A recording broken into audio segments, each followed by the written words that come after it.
Hello everyone and welcome back to the lab house. Today we will discuss electrophoresis and mainly we will cover the gel electrophoresis. So first of all, electrophoresis is a procedure that is used for separation and analysis of nucleic acids or proteins.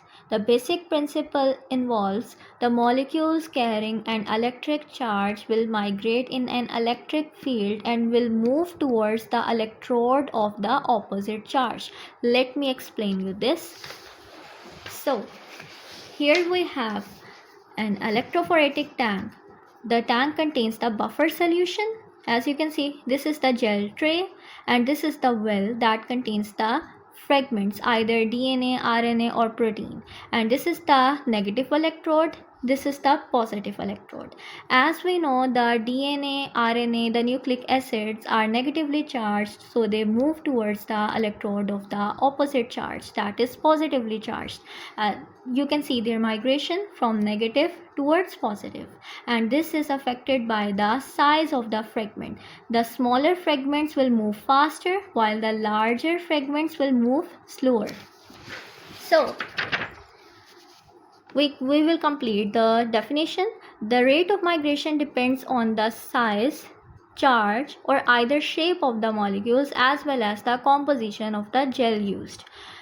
The journal formulas for electrophoresis is that the mobility of the molecule is directly proportional to the applied voltage and net charge on molecule, while inversely proportional to the friction of the molecule. A simplified formula is the rate of migration is inversely proportional to the molecular weight. The larger the molecular weight, the larger the fragment, the slower will be the rate of migration. So after electrophoresis, the molecules that are separated are visualized through special staining techniques. For example, fluorescent dyes are used, and in case of DNA, we will use the ethidium dye. Ethidium dye will bind with DNA and we can easily visualize the DNA under the UV light. So this is the principle, and next we will cover the components.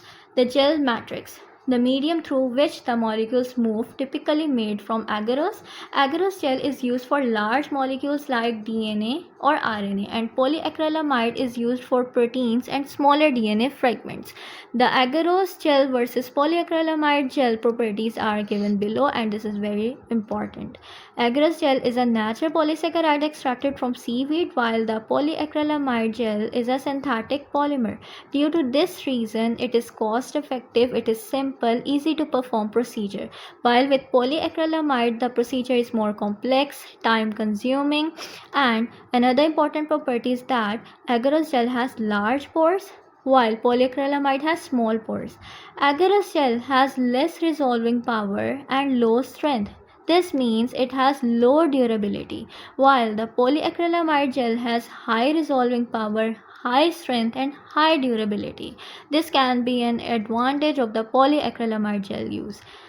Agarose gel can separate the DNA up to tens, even hundreds of kilobases, while the polyacrylamide can separate DNA up to several hundred base pairs but just under 1000, not kilobases, just under 1000 bases. For agarose gel, the separation is based on the size only, while with polyacrylamide, you can separate on the basis of size only, but on the basis of size and charge both. We will discuss this further when we will cover the polyacrylamide gel electrophoresis in detail. The next is the electrophoresis buffer. So, the buffer solution maintains a stable pH and provides the ions that help conduct the electric current through the gel. This is very important. For DNA, we have two types of buffer, tris acetate EDTA and tris borate EDTA, TAE and TBE for DNA analysis, and sodium dodecyl sulfate STS for protein analysis. The next is the power supply. Power supply provides the electric current for the movement of the charge. Then the loading die. This is very important because loading die is used to mix with sample before it is loaded into the gel. The loading die is mixed with sample and then the mixture is poured into the well of the gel, because the loading die will provide the color for easy tracking of the sample during electrophoresis. It provides the density that allows the sample to sink into the wells of the gel, and it can also help to monitor the progress of electrophoresis. And the most important or most commonly used the loading dye for DNA is bromophenol blue. Then we have the staining agents. The staining agents are used after electrophoresis. After electrophoresis, the gel is stained to visualize the separated molecules. The molecule, either DNA, RNA or protein, bind with the staining agent, and this mixture will emit a signal, and this signal is detected under the UV light. For DNA, the staining agents used are ethidium bromide and SYBR green. As we have discussed the ethidium bromide above, the fluorescent dye that bind with the DNA. And for protein, we will use Comasi brilliant blue or silver stain or silver nitrate. So these are the staining agents. This is the whole process of electrophoresis, the principal components, and in the next video we will cover the types.